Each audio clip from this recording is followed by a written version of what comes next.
It's time now for community announcements, a public service of Community Access Television in Olivefield, Kentucky. If you'd like your announcement on, call 286-5201.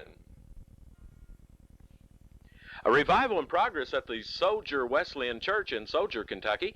Clyde Holbrook is the evangelist, April the 2nd through the 9th at 7 p.m. nightly. Roy Green is the pastor. A Songfest at the Bethel Christian Holiness Church on Route 2, Olivefield, April the 8th at 7 p.m. Mark Blankenship is the pastor.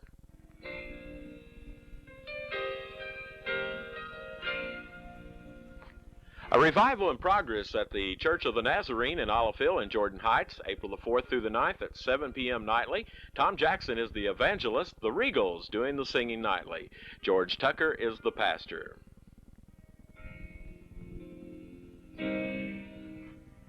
A home interior sale, April the 8th from 10 a.m. in the morning to 5 p.m. that afternoon at the Gran Elementary School Gymnasium. It's sponsored by the Gran Fire Department. The Carter County Annual Art Fair will be April the 12th through the 14th at the East Carter Gym in Grayson. Spring break continues tomorrow, Friday, April the 7th. There's no school in Carter County. Classes will resume Monday the 10th. Coming up, Super America presents awards at Olivefield Elementary Say No to Drugs contest. Recorded on March the 30th, 1989.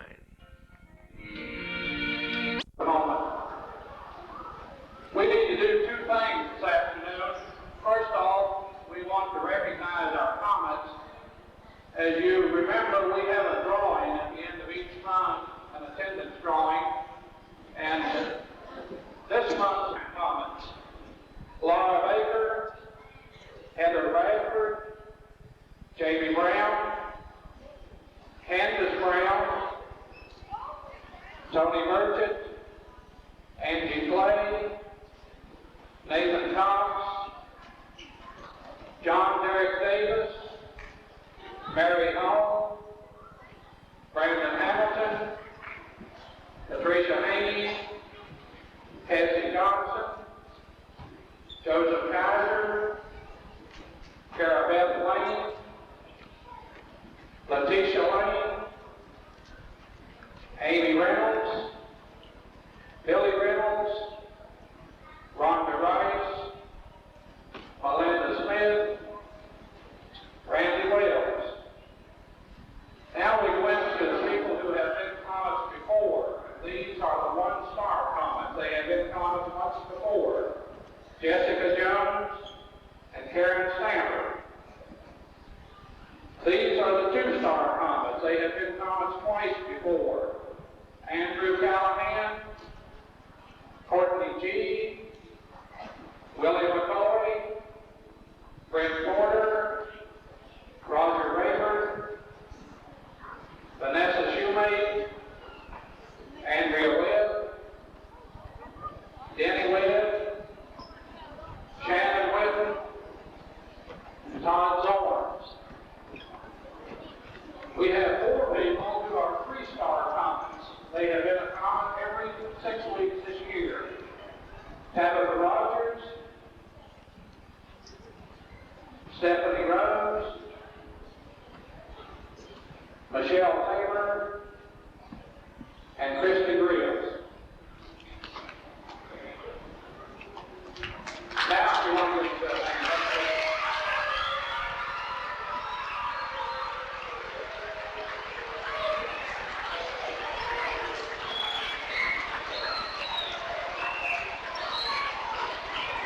Some of you who have been Comets in the past, but because of the flu or something, you had to miss and got knocked off the list. Now that the weather is pretty, let's get into school and get your grades up and you can be a Comet again. Our big reason for being here this afternoon is our award ceremony for the Say No to Drugs program. All of you, or about all of you, took part in a program a few weeks ago. You either colored a picture, you made a poster, or you wrote an essay. And the people from Ashland Oil are here this afternoon.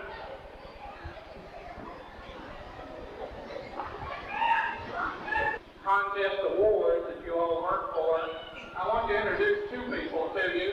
The first person is Charles Callahan, who is manager of the local Super American station, and Mr. Callahan was the one who got us started in that.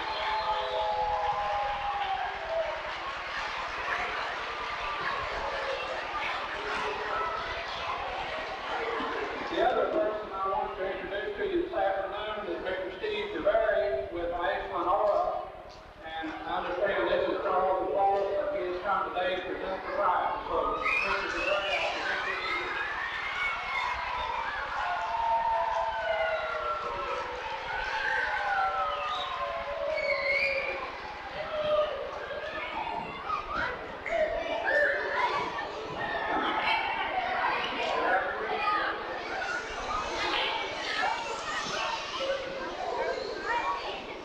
Good afternoon, students.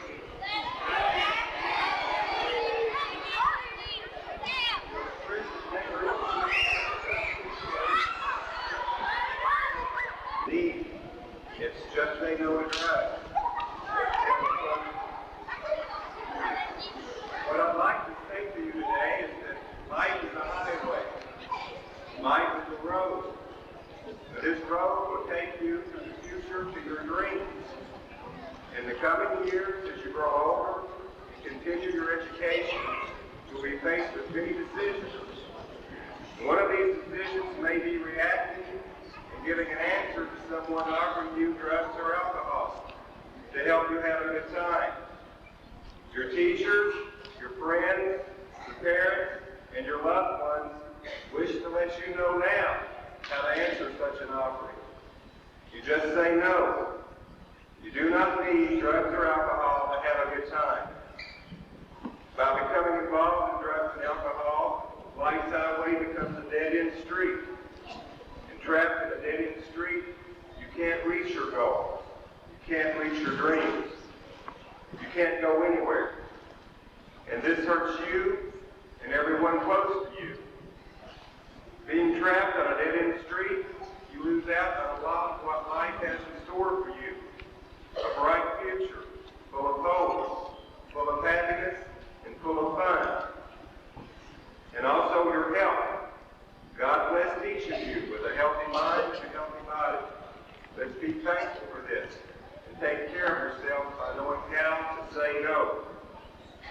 Your teachers and Super American Man and his co-workers are extremely proud of all of you, students in this auditorium. Why are we proud? We're proud because we know you've got the answer if someone offers you drugs. You know now to just say no. We're proud of this fact because it makes all of you winners. Winners full of hope, who look forward to your futures and reaching all of your goals that you wish to accomplish in life. Now, our friend Super American Man also wishes to recognize some special winners today. As you know, he sponsored a contest involving the activities you were asked to complete. He has some special awards to present today.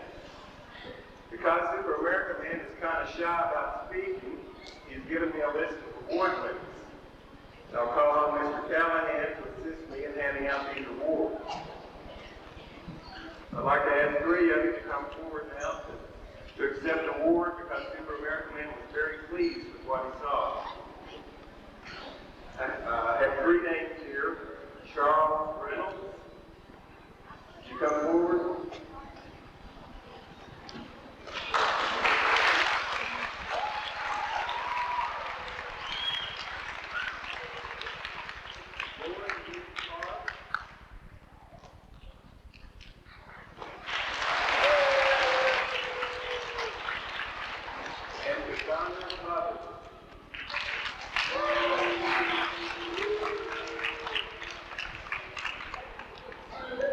In the kindergarten ranks, I'd also like to recognize 6 young people that aren't here today with us.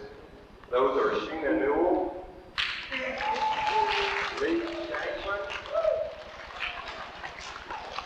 Justin Clark, Taylor Tolliver,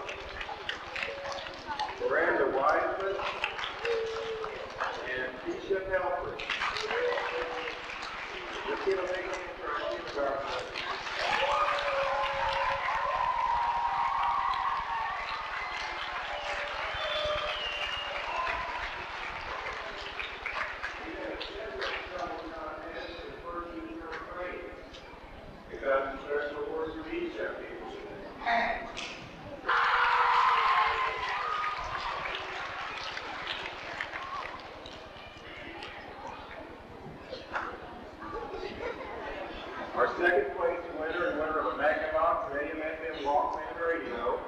still up top.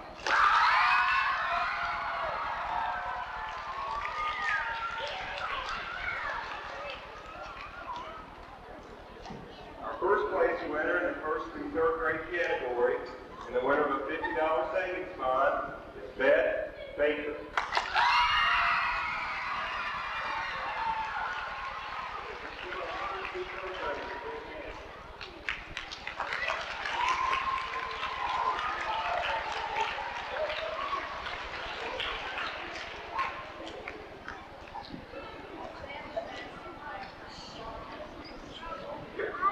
We're very proud to have them on display in our store. We saw a lot of talent from these fourth, fifth, and sixth graders. We're real proud of them. It's kind of tough to judge an award winner from this group, but we do have 3 winners. First off, in third place, Amy Porter.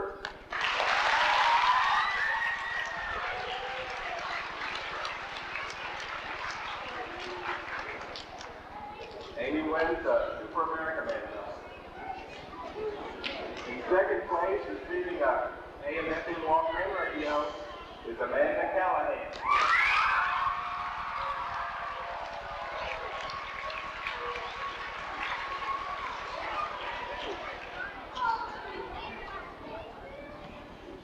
And our first place winner in the poster division is Kim Sackett.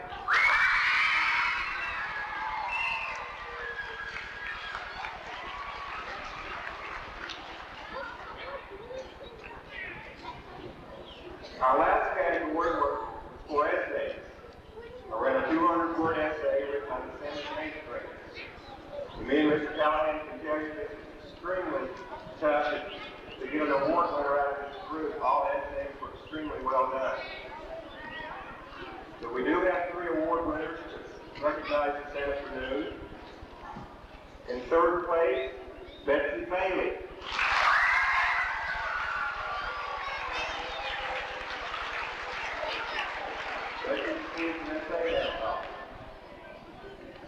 Our second place award winner and winner of a walk-in radio is Jeremy Rogers.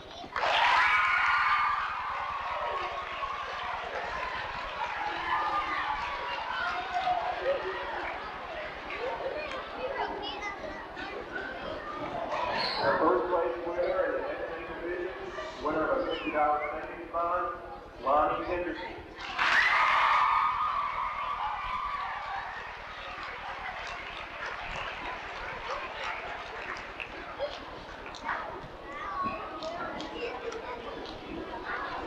Let's give all of our award winners one final round of applause.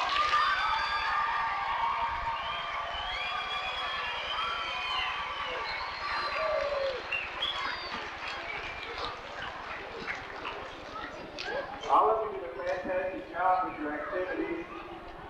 I appreciate this as well as your kind attention this afternoon. So I want to leave you with one message. Remember, always, do what we're doing.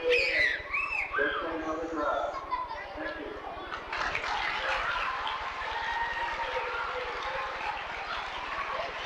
Competition will increase and all of you will learn more from it each year than you possibly have from this year. But we do appreciate Ashton All and the prizes that they have given and the work that they put into this. They pretty well carried this off on their own. We have done very little here of what they have pushed on their own, and we really appreciate it. We're going to leave now, go back to class and get away from this waltz, but I would like for the 7th and 8th grade to stay.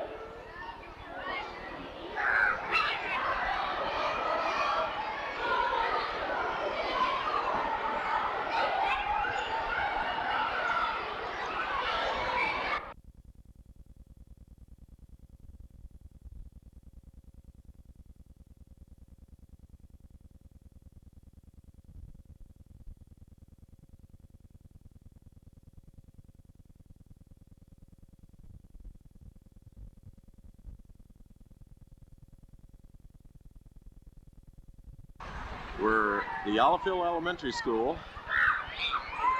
is gathered on the front lawn once again for celebration time of the Lady Comets of West Carter High School. going to the state tournament today. And we'll have coverage of their arrival here on US 60, Tom T. Hall Boulevard, in front of the Allfield Elementary School. Hopefully they will stop and let each one give them a good send-off.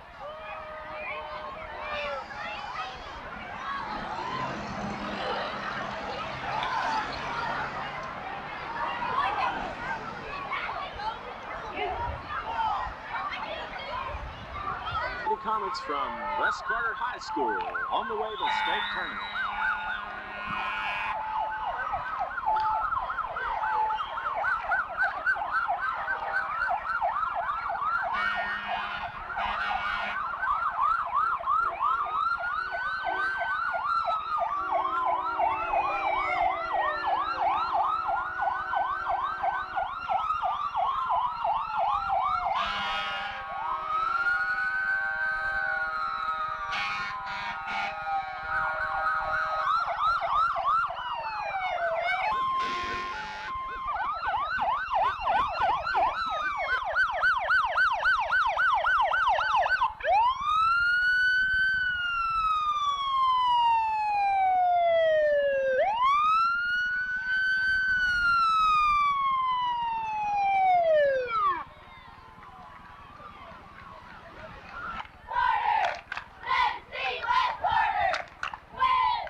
Chickapow that between 50 and 60% of the high school class of '88 has smoked pot. Even elementary kids are taking drugs. It's a common misconception that kids first get high is to rebel or escape reality. While these factors may promote abuse once it gets off the ground, most kids initially get involved in drugs to gain acceptance. society tells kids that using drugs is cool. That is accepted behavior, and so young people want to experiment themselves.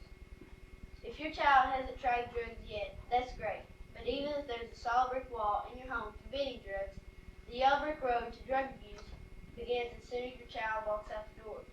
Many youngsters, out of curiosity or peer pressure, will take a stroll down that road. Why is it that some youngsters try drugs a few times, then put them aside, while others embrace them as a cure for everything? Why is it that drugs do more for some than for others? One reason is low self-esteem. Kids may need drugs to make them like themselves. And so a key to preventing drug abuse lies in building your child's self-esteem at an early age, giving him unconditional love, fulfilling his needs as best as you can, never allowing him to feel not okay for being his natural self. You can't prevent your children from being exposed to drugs any more than you can prevent them from catching cold. But just as physically healthy children are able to fight off viruses, kids with high self-esteem are less susceptible to the drug disease. The solution to, as well as the prevention of, the drug problem starts with you, the parents. If you discover your child is experimenting with drugs, you mustn't get stuck in your initial feelings of guilt. Rather than blaming each other, take action that will help your youngster today. Solving the problem requires honesty and willingness. It's much easier to deny there's a problem. He's just smoking pot. No big deal. She's going through a stage. It'll pass. But ignoring the situation doesn't pay off. You must listen to what your child says about his drug use and be willing to do what's right. That takes time and commitment. What are the steps to recovery? First, an addict must admit that mind-changing chemicals have taken over his or her life and are unmanageable. Then, a recovering drug user must stick with people who do not use drugs. It may take from 1 year to 18 months sober before a person will have the strength to mingle comfortably in our get-high society. The abuser also has to admit that there is a power greater than himself, and he must turn his willing life over to that high power. The support of other people, positive peer pressure, is what the recovering drug abuser is more than anything else when he decides to go straight. The support of other people is love. That love is expressed when someone feels he must get high, but instead of picking up a joint, he calls a friend for lack of support. That's what our program is really about, the power of love. People communicating with one another, helping one another, loving one another. That's what makes a program work. Remember, even the most messed up teenagers can turn their lives around if they really want to.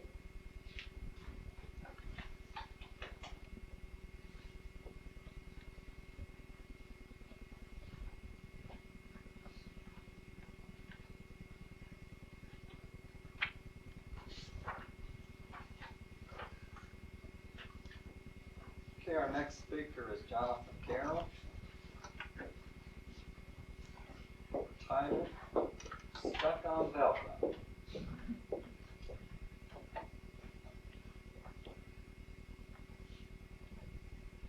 Today, more and more consumers are getting hooked, looped, and stuck on Velcro.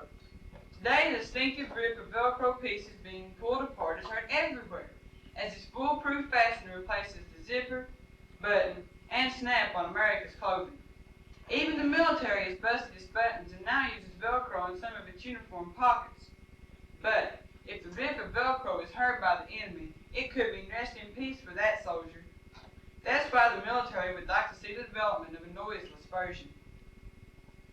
So, how did this fad begin? Well, one day in the late 1940s, a Swiss engineer named George de Mestral found himself in a sticky situation, noticing the cockleburrs clinging to his pants, shoelaces, and his dog after a walk in the woods. When he got home, he examined the birds under a microscope and found that each consisted of hundreds of tiny hooks that hooked onto anything loopy.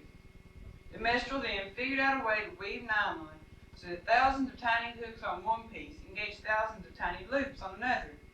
He called his product Velcro for lures and crochet. The research and development team at Velcro USA has in fact lowered the decibel level by almost 95%. The mechanics of this new product are hush-hush, but you can know this. The noise is 60% the hook's fault and 40% the loops. Military use is more evidence that Velcro is a serious product. Manny Cardinale, Vice President of Sales for Velcro USA, says that Velcro is wrongly perceived by many as a gimmick fastener. But would a gimmick be used on a space shuttle? There are more than 10,000 square inches of this tape on each shuttle mission. The food packets and sometimes even the astronauts were held down with hook and loop. But the astronauts use a slightly different type called Astro Velcro, made of Teflon loops, polyester hooks, and a fiberglass backing. The product is always turning up in unexpected places. In the M1A1 tank, it works like a chain and sprocket to help turn the machine gun turret. In nuclear power plants, it helps hold insulation to hot water pipes. The medical profession would be strapped to that hook and loop.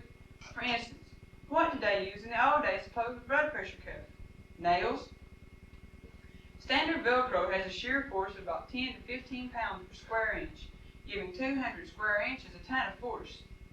To demonstrate the product's strength, David Letterman, host of NBC TV's Late Night, did television's most famous and perhaps only Velcro stunt.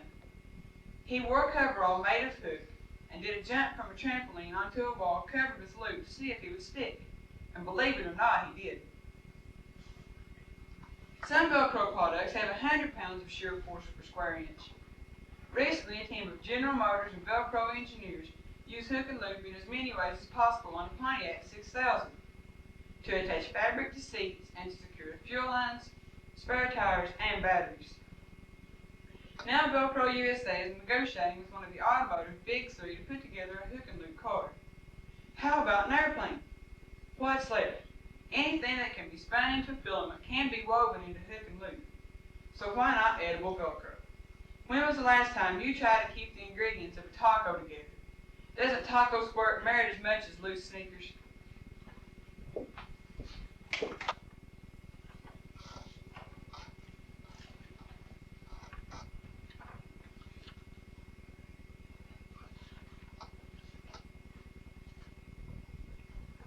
Our next speaker is Dorbeth Rowe. Title, Teenage Pregnancy.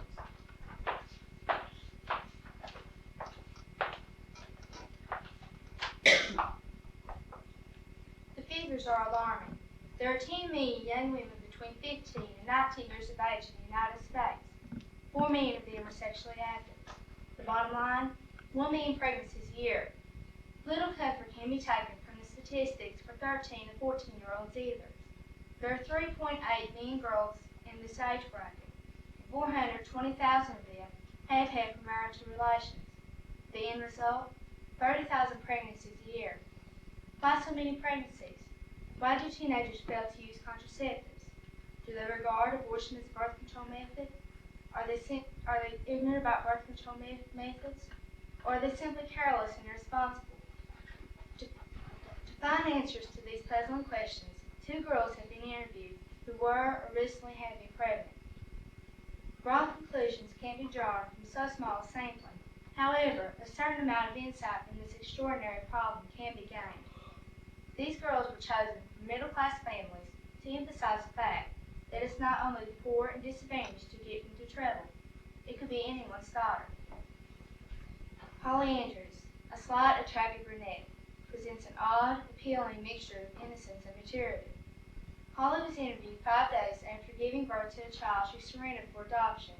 The interview took place in a birthday home. With 4 brothers and 2 sisters, Holly is the oldest in a large family. Both her parents attended college, her father graduating from a major university, a nightclub manager. He's earned a good living most of his life. Because of marital problems, Holly's parents were separated for a short time. It was during this period she became pregnant. She was 16. Connie Decker, a beautiful full-bodied girl. She could be a Hollywood starlet or a bathing suit model. She remained poised and initially reticent throughout the interview. Connie's parents were divorced when she was 5. Her mother later remarried. Her stepfather has a small construction company in Florida, while her mother has worked as a waitress in a cocktail lounge. Connie describes her background as middle income, observing, however, that the family once had to go on welfare when the construction business in Florida turned sour. Connie became pregnant at 16 and had an abortion. She is now 17 and living in New Jersey with Bob, the boy who made her pregnant in Florida. She was interviewed in the Planned Parenthood office where she had gone when she feared she was pregnant again. The test turned out negative. When the interviews were finished, I turned back to the questions from which I began. Had I found the answers? Perhaps a few. None of these girls was ignorant about birth control, and only one thought the other girls were. Only one had regarded abortion as a logical method of birth control. Intellectually, the girls were well informed. Socially, they were capable of acting on their information, going to clinics and making appropriate use of contraceptives. How about my final question? Are these girls simply careless and irresponsible? The answer apparently is yes, with qualifications. These are not grown-up young women who are fully aware of the potential consequences of their acts and wantonly choose to go ahead anyways, confident that other people, or society in general, will pick up the pieces. They are young children who really don't recognize there will be pieces to pick up. On some very deep level, they remain untouched by what they are taught by parents and teachers, even what they see happening to their friends. They just can't believe what has not happened to them in the past can happen to them in the future. For these two girls, getting pregnant was a deeply troubling experience. In each case, greater tragedy was averted only because the girls was able to cope and even mature through the experience. I have no way of knowing if in this they are typical. Even so, unplanned pregnancies can hardly be viewed as acceptable learning experiences in life. Some better way to instruct our children should be found.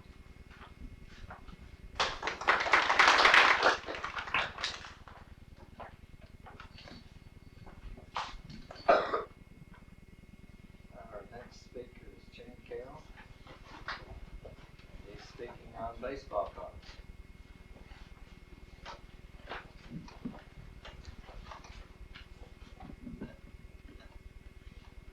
Can you imagine a piece of cardboard that measures about 2 inches by 3 inches being worth hundreds of dollars? It might be if it has the right picture on the front. Just as baseball is America's national sport, baseball card collecting has become one of the country's most profitable hobbies. No longer just a child's hobby, baseball cards have become a serious business,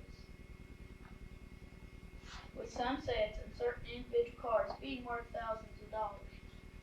Baseball cards have been on the scene since the 1880s, when the old judge sets were issued. Today there are 6 major sets produced: Donruss, Fleer, Score, Sportsflix, Topps, and Upper Deck. Topps multiplied the market from the 1950s until the 1980s. The single most important fact in determining a baseball card's value is the picture on the card. That indicates its value. This is a simple example of the basic economic theory of supply and demand. In the vast majority of baseball cards issued over the past century, with each player within a specific set or series has about the same quantity. When a player exhibits strong overall performance, his statistics will indicate his ability. By studying a combination of statistics, you can accurately judge a player's worth. For this reason, one player's card might be in high demand, whereas another player's card may not be wanted. By knowing which cards are in high demand, the collector can acquire those cards up. Prices will rise faster. If a person is collecting cards for the pure enjoyment of completing a set, it makes sense to buy the high demanded cards first, because their prices will rise faster and higher. Another factor in determining a baseball card's value is the condition of the card. There are 7 condition ratings that a collector must know: mint, a perfect card; near mint, an almost perfect card; excellent, a card with minor deflects; good, very good, a card with minor creases; good, a 1 card; fair, an almost abused card; poor, an abused card. So that small, 2-inch, a 3-inch piece of cardboard could be worth thousands of dollars.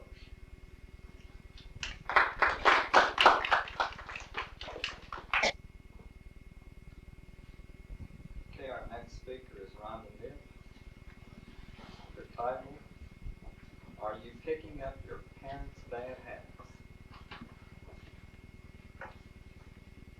I'm never ever going to be like that, Nikki swore to herself as she stormed away from her mom. Slamming the door behind her, she flopped on her back and glared up at the ceiling. Why won't you let me get my side of the argument? She thought, tensing her jaw. I never get a chance to explain. Forget it. If she's not going to listen to me, I'm not going to listen to her. Nikki was too furious to see the irony of her vow. Without realizing it, though, she had pledged to repeat the same behavior that bothered her most about her mom. We inherit a lot of good from our parents. Along with the sterling qualities come a few bad ones too. Like laying on the sarcasm when you're angry like your dad does, rushing out the door at like the last minute every morning like your mom. And in Nikki's case, it's often the habits we dislike the most in our parents that we end up imitating the most. You absorb more of your parents' personalities than you realize. Even those qualities you don't really like, say clinical psychologists. It isn't fate that makes you the way you are. It's upbringing, what you lived with for years. But the habits you picked up can be changed. The problem is habits can become so much a part of us that we don't even realize they're there. How then can you tell if a habit needs changing?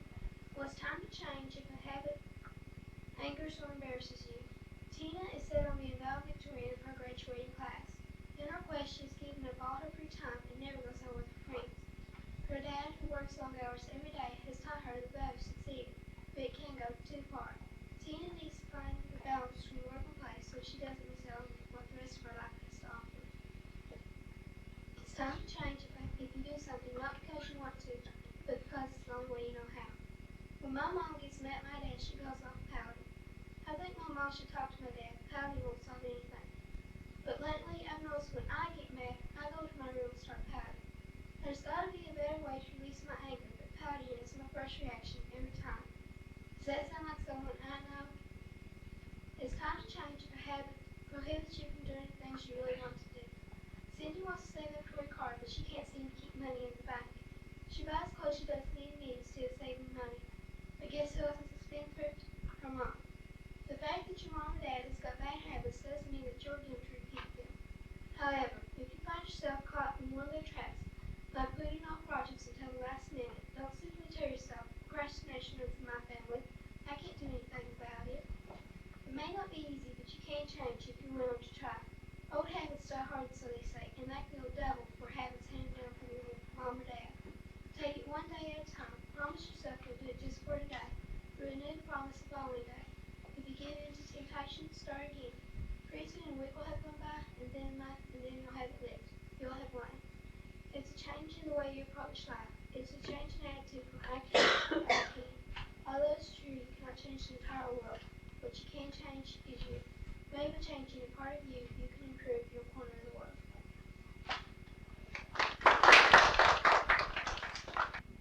And what 4-H can do for you.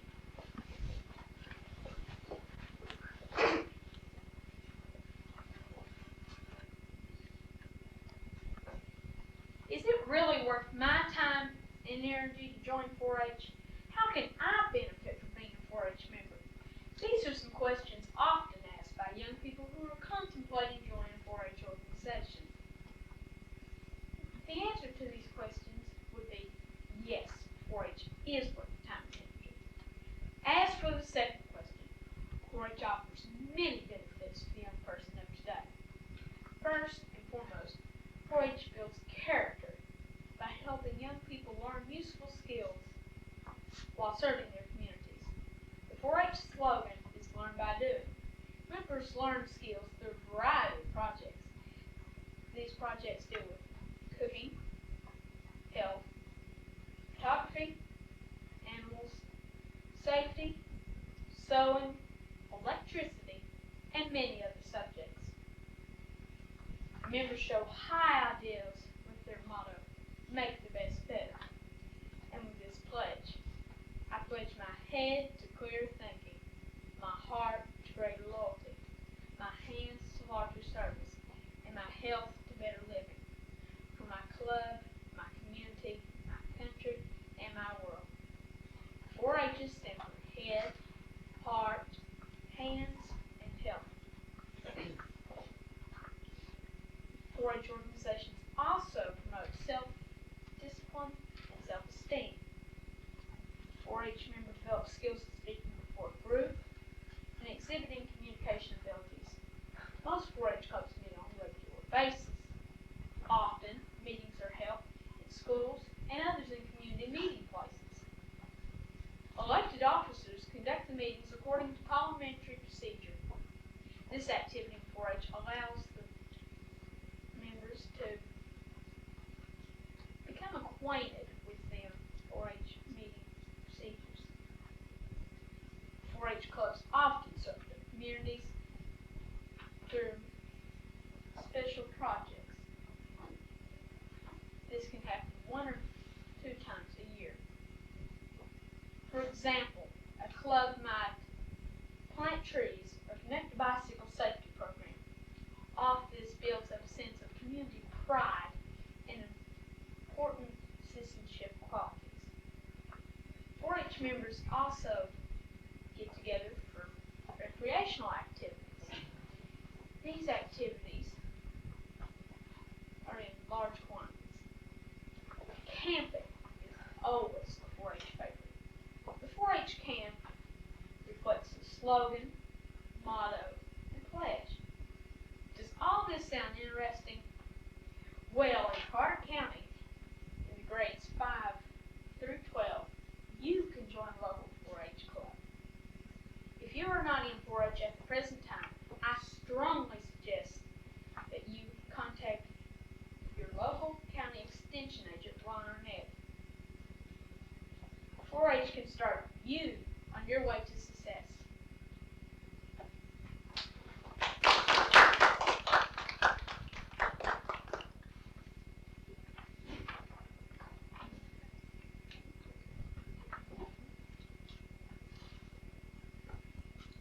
Our next speech will be by John Stegall on qualities of a good basketball player.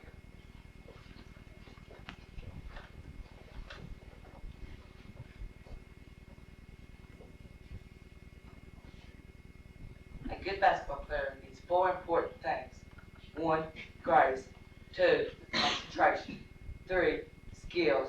4, dedication. Today I'm going to discuss with you why each of these areas are essential to a good basketball player. I would like to begin with grace. Developing grace on the basketball court doesn't happen overnight. It takes a lot of practice. Grace is essential before a ball player can make the drastic change that occurs on the court. The player must be able to stop suddenly, turn, dodge, pivot, block out the other player, and rebound. If the player is lacking in this area, he needs to get help from the coach or other ball players so he can improve in this area. The next area I would like to discuss is about skills.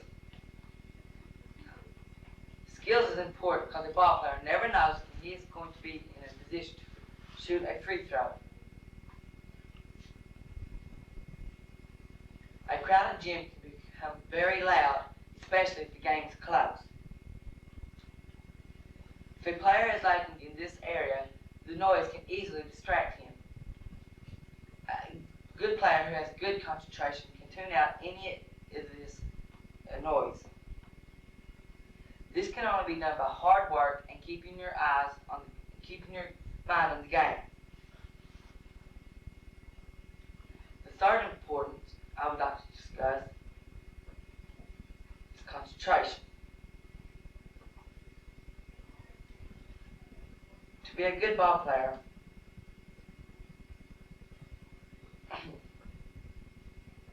a ball player needs to have concentration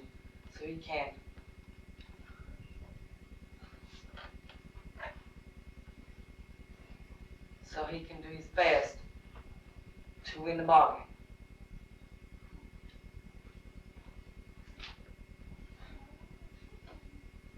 The last is one that many coaches, if not all, consider to be the most important, and this is simply dedication to the ball game.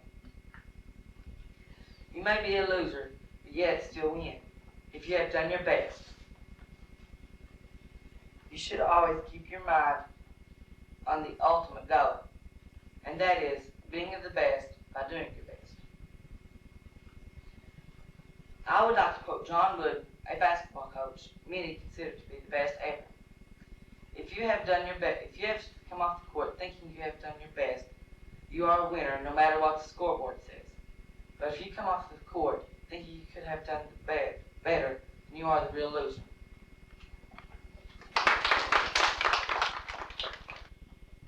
Okay,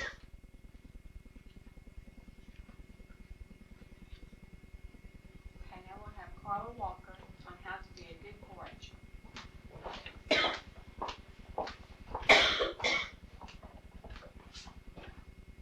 We might think of a good forager as one who attends all the meetings, knows the place to heart, keeps a good record book, completes the project, and perhaps enters one or more of the competitions and events 4-H offers.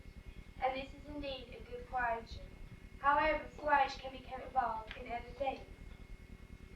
We can achieve the goals of the pledge in many ways. One way is to let your club become involved in a special project that is of benefit to your own particular school or the community's particular needs. The first step in beginning such a project is to decide on a need. It could be one that concerns your school, such as an attendance problem, school vandalism, drugs, or perhaps academic excellence could be a concern. It may be that your community is plagued by litter. Discuss with your leader and members a need. Motions can be made during the new business section of the meeting that you may find. You can start on a small scale and if successful, let the project expand. The next step is to determine how your club can find solutions to these needs. If you want to stress academic achievement, a suggestion could be to honor one outstanding student each month for this achievement. If you want to help clean up your community's litter problem, there are many ways this could be done. By your club.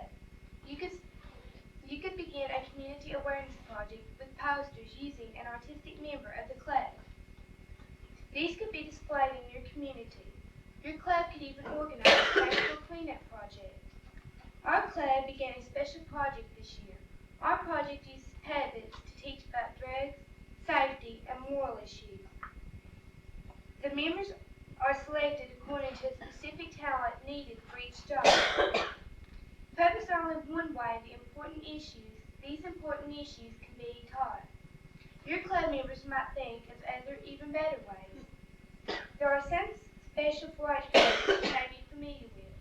They are the bicycle safety programs, the planting of trees, and educational exhibits at fairs. 4-H is the largest informal educational program for children in the United States. It helps them develop new skills, explore possible career choices, and even serve the community. There are millions of people involved in 4-H. If each one of these people makes an effort, we can achieve our pledge. Thank you. We'll start with Eddie Bailey with a red ribbon.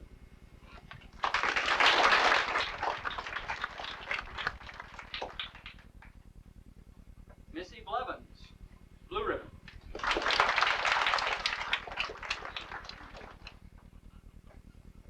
Tiffany Parsons, blue ribbon.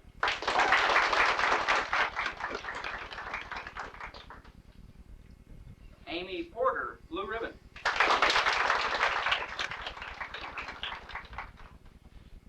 Autumn Edwards, blue ribbon.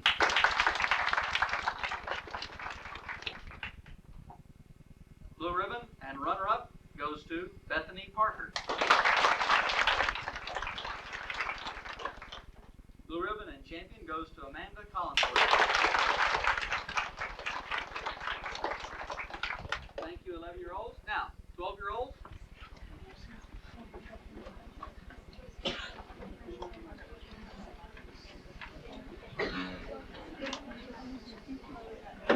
Ribbon goes to Rhonda Nipp.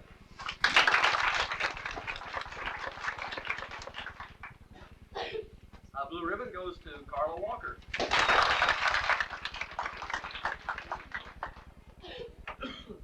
Blue ribbon goes to William Jarvis. Blue ribbon goes to John Stegall. A blue ribbon goes to Chad Carroll.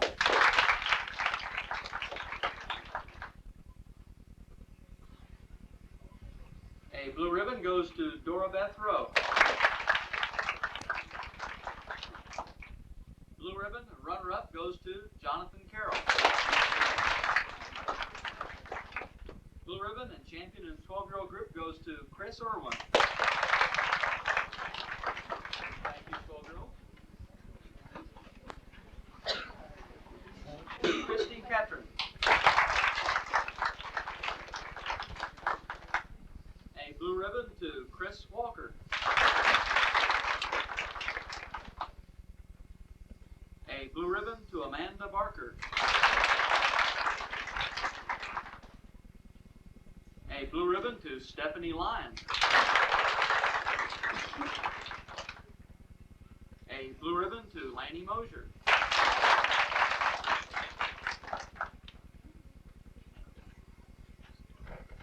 A blue ribbon to Phyllis Flannery.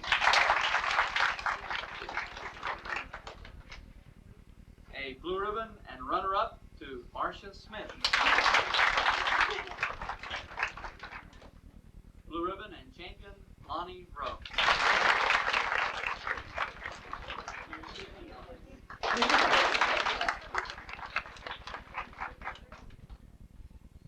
Blue ribbon runner-up Amanda McClay. Blue ribbon champion Misty Barker.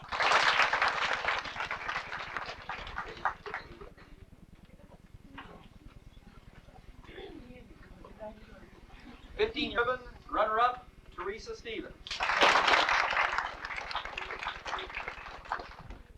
A blue ribbon champion Benji Harmon.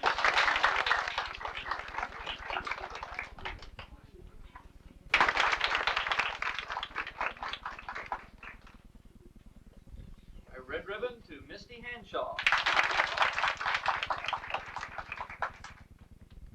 A blue ribbon to Sarah Parker. A blue ribbon to Heather Webb. A blue ribbon to Bobby Harris. Blue ribbon runner-up Stacy DeBoer.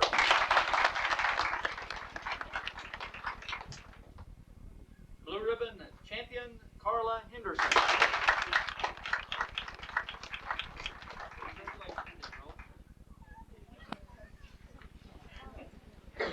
And finally, our two older ones, 16 to 19. They are as good as you'll find anywhere. And the judges had the most difficult time. And as I glanced at the score sheet, there's 1 point total difference between the two. Very tough competition from two very outstanding young ladies. Yes. Blue ribbon runner-up Wendy Tackett. Blue ribbon champion Elizabeth Harris.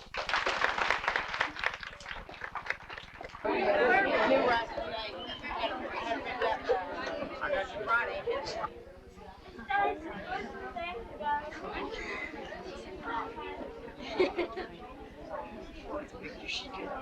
Ready? Here we go. 1, 2, 3. One more. Marcia, give it just a little bit. Up this way, just a little bit.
What?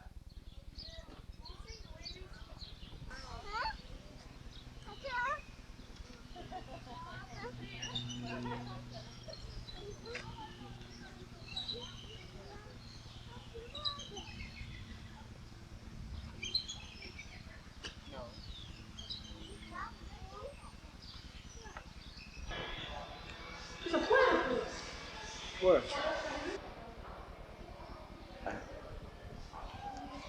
Stranded animals. Is there a black one in here somewhere?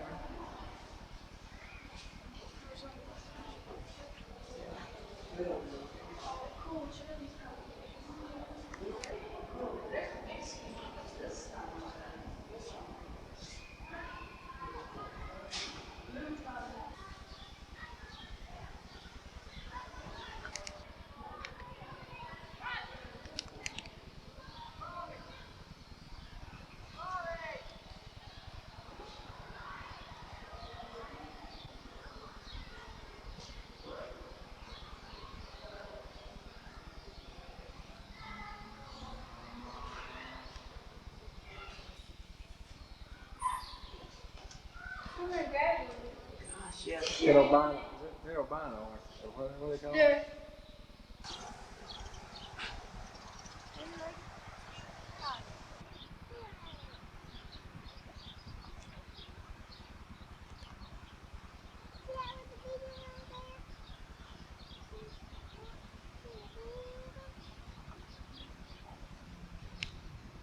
Shark, really.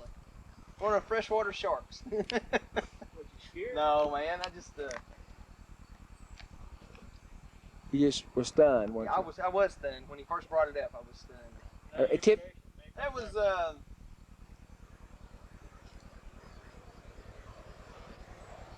46 exactly. Yeah. Much you can stretch. 46 Stretch me out there real exactly. Oh, man, he ain't that big. 9 inches across his head. 7 inches inside of his mouth. What was yours? 10 and 13. Shannon said that. Who? Shannon.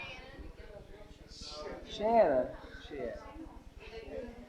Hiding back over here. What's the choices there? I think it's number 2. Yeah. Number 2.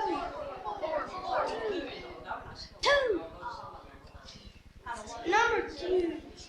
Number 3. A Polish astronomer proved that the Earth moved around the sun and all the other planets, that the sun was the center of our solar system. And so we know that now. We know that the Earth moves in 2 different ways. What 2 different ways does the Earth move? Oh, now, come on, y'all know. 2 ways, okay. Rotating around the sun.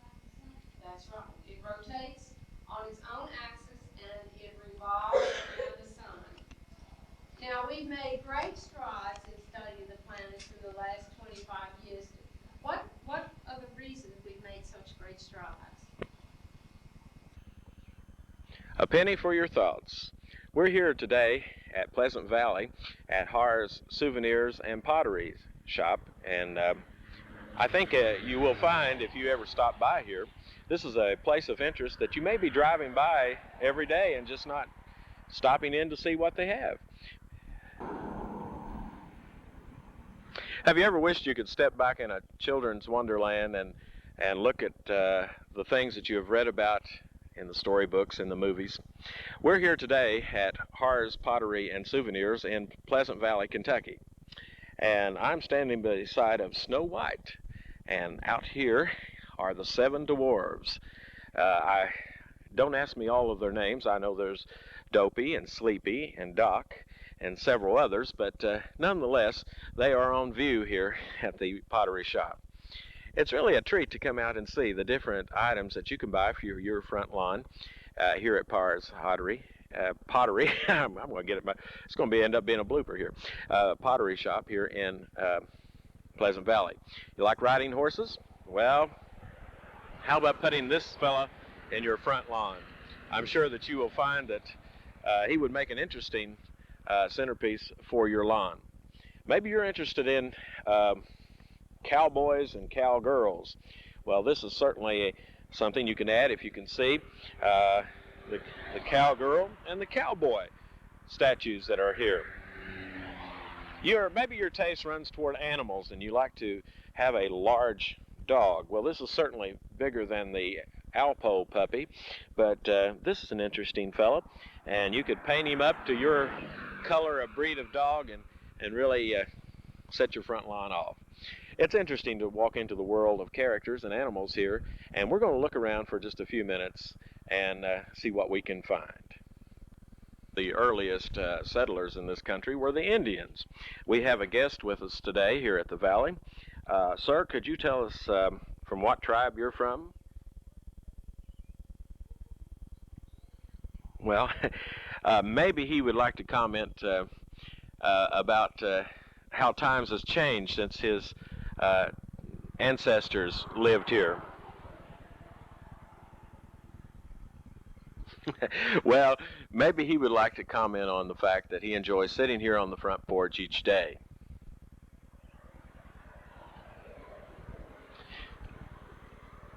Maybe he just enjoys sitting here saying nothing.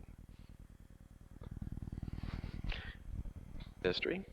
How about a bust of John F. Kennedy? Other items, animals are on the table. How about our good friend Mickey Mouse?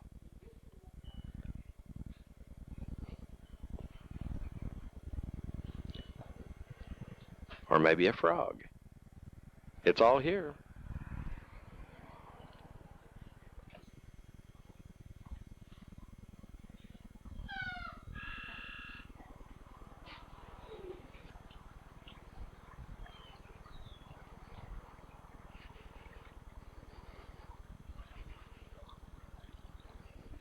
The Pottery Shop is located on US 60, just east of Pleasant Valley, on the way to Carter Caves. If you haven't been by for a while, or if you've lived in this area, maybe for years you've not stopped by, you're going to find a whole land of interesting items to look at here. Opal Harr is the operator, and she has an abundant supply of different items that you would be very interested in. Planters, statues, water fountains, whatever. A day of interest, a day of learning. Here at Harr's Pottery and Souvenir Shop. This is Gary Irwin, TV 14.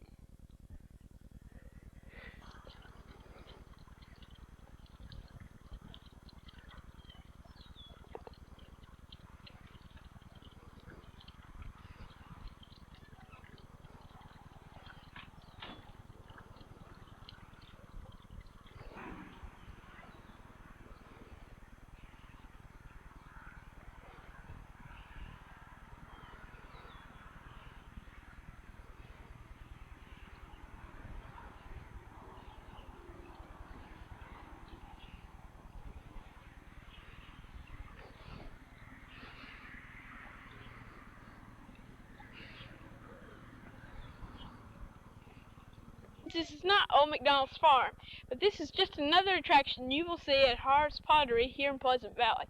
Behind me in the cages, you'll see all different types of animals, ranging from peacock, who, if you can see, hidden just around there, struts around with her. Over there in the other cages, there is chickens and rabbits. And you can see them in these cages. They have all different types of tails, all sorts of beaks, and all sorts of colors. They're very interesting to see. And over here, if you remember in the 12 Days of Christmas, Snow White Turtle Dove, well, looky there. That looks like one.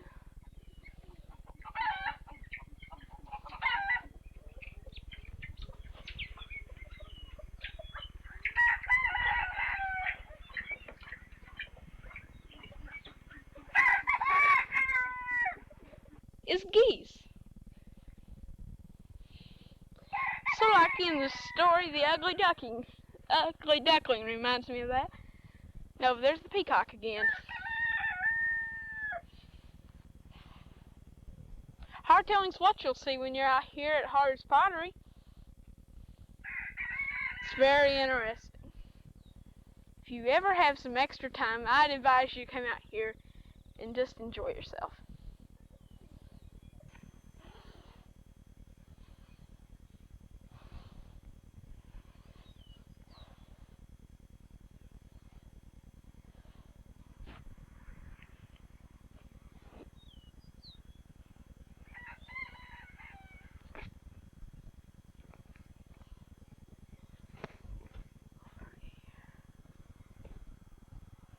.14 News.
Is what they call flower power.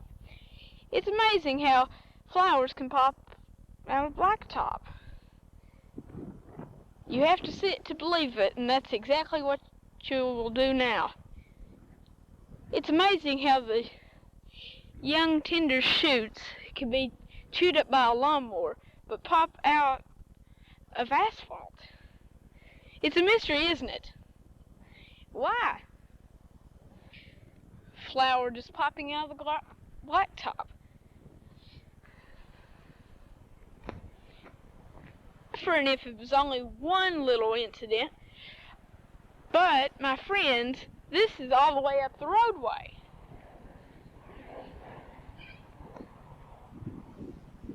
How is it doing it? It's a mystery within himself. This is Chris Irwin for Channel 14. It doesn't seem like it's been long ago that we were just putting things away for the winter.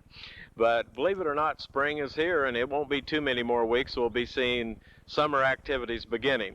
This is Gary Irwin for Centel 14, and we're here at the City Park in Olive, Kentucky. In the pool area, they're beginning to spruce it up, new paint, and all types of renovation work is taking place here at the City Park. In the days ahead, we're going to be showing you on future programs some of the new things that are being installed here at the City Park.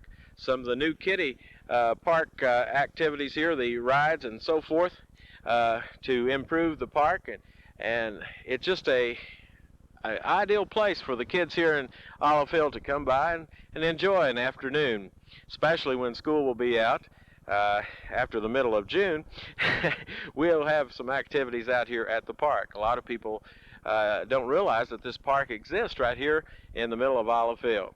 So as the spring progresses, we're going to be showing you some of these improvements. This is Gary Irwin for Centel 14.